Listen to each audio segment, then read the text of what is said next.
With only one type of flour, you can make two different types of dessert. First one, Muachee, and second one, Mochi Rolls. Let me show you how.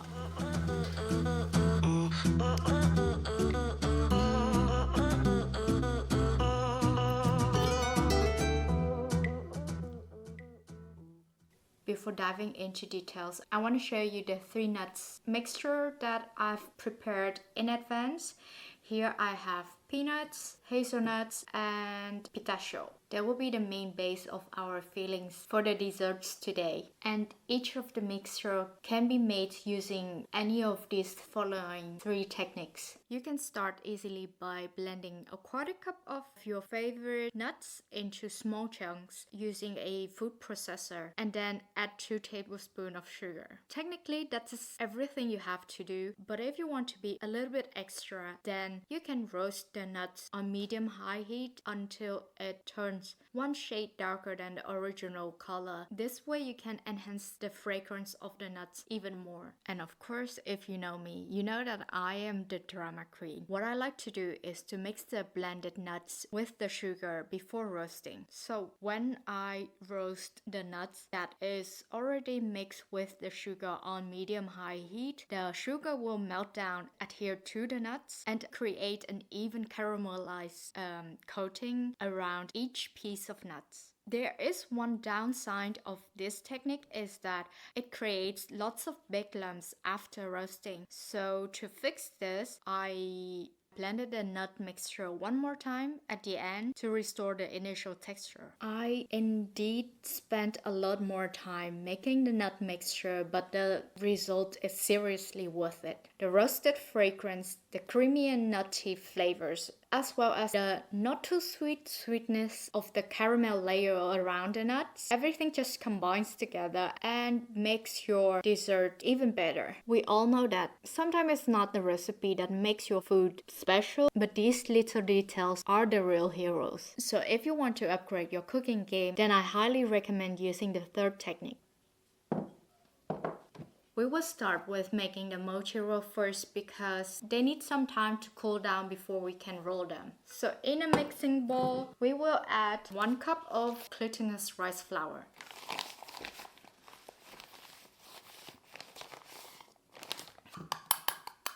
Then a 1/4 cup of corn flour. But wait a minute, didn't you say with only one type of flour? Yeah, we still have some leftover corn flour that needs to be used up. So I thought, why not make the most of it? And of course, you can skip the corn flour and use only glutinous rice flour. It will actually make the mochi even more fluffy.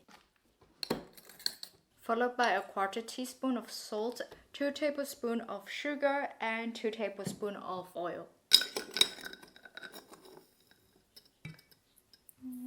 Our sugar is almost finished. We have to get new sugar. You can use normal oil, but today I will use sesame oil.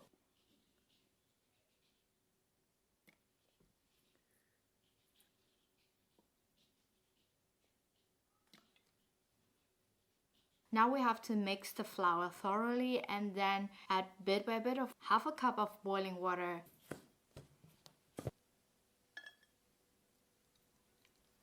You have to use boiling water, otherwise it's not gonna work so well.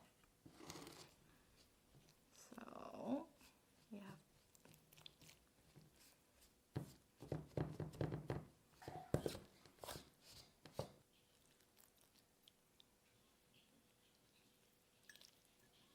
Okay, so now we need to knead the dough until it forms a smooth ball.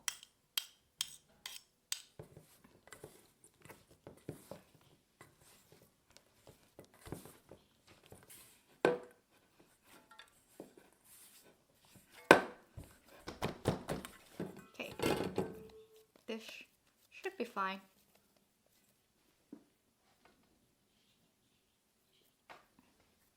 Nice.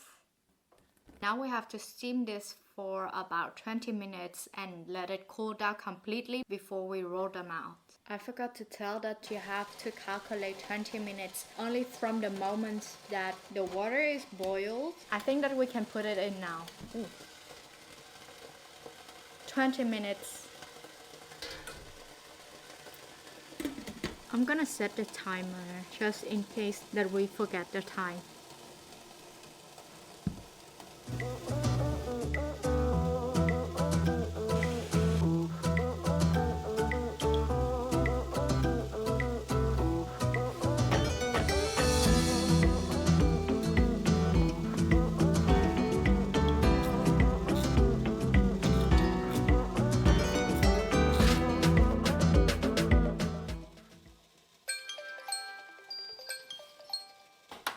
Let's take the dough out. You have to be careful because now the bowl is extremely hot.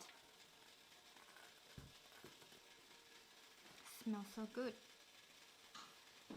We can set this aside and continue with our mochi. Hi everyone, it's future me here editing the video. Before we dive back in, I want to give you a mini heads up. So on the day of filming, things got a little bit chaotic with the cooking timeline. I found myself bouncing back and forth between making the two desserts simultaneously, which I still think that was a practical approach in real life to save time when you cook.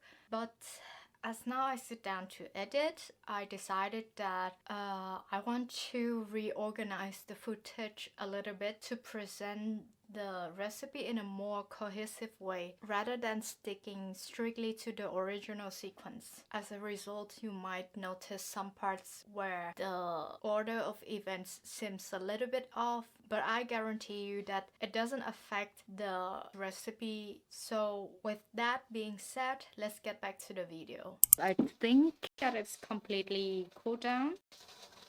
Yeah, it is. There are two techniques that you can use. First one is to throw this mochi ball into a Ziploc bag, but I do not have any Ziploc bag. In case you also don't have any plastic bag or Ziploc bag like I do, then you can use 2 pieces of baking sheet.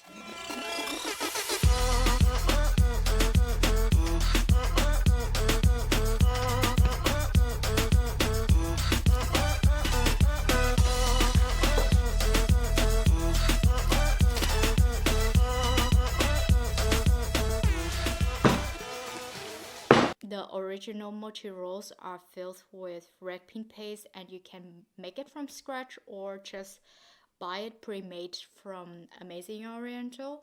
That is the biggest Asian supermarket in the Netherlands. But today I am not going to make it from scratch or buy it from the supermarket. I want to be a little bit more creative by using the vegan chocolate paste and the Biscoff paste.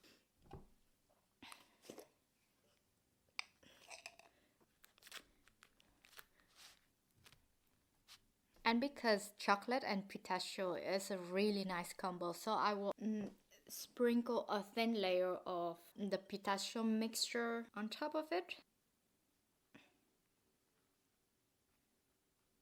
Now we can just roll this into a big roll.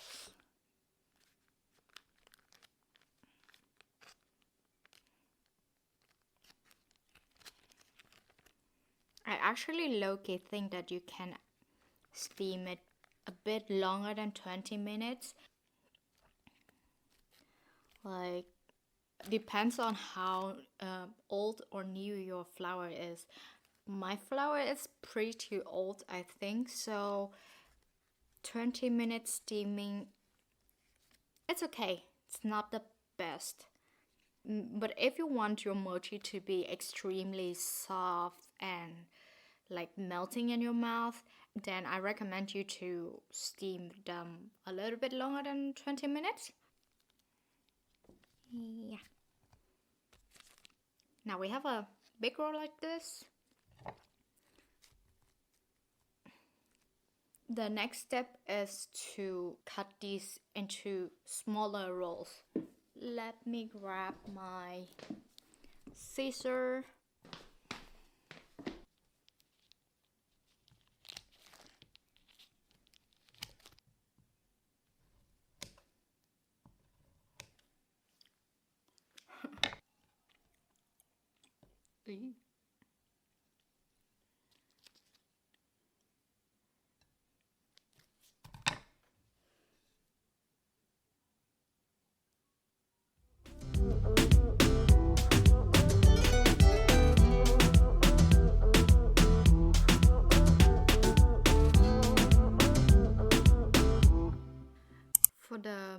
spicy. We also have to use the steaming technique, but the dough is a lot easier to make than the mochi rolls. What you have to do is mix 3/4 cup of glutinous rice flour with 2 tablespoons of sugar, half a teaspoon of sesame oil, a pinch of salt, and 3/4 cup of water. You can use room temperature water, cold water, any kind of water, but do not use boiling water.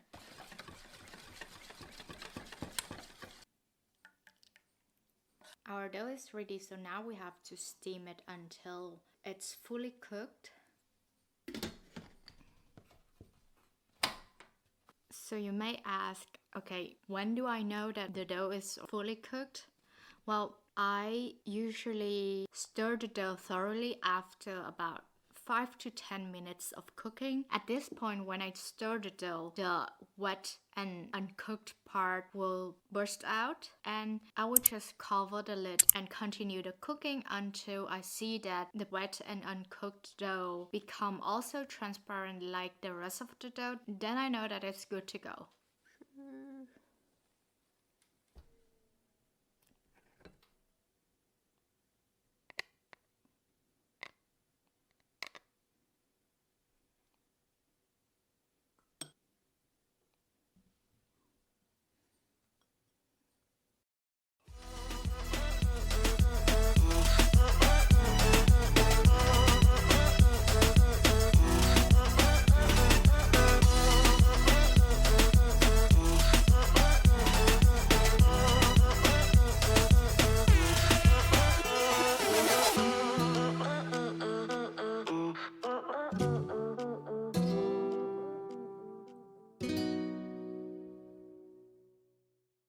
Bye bye.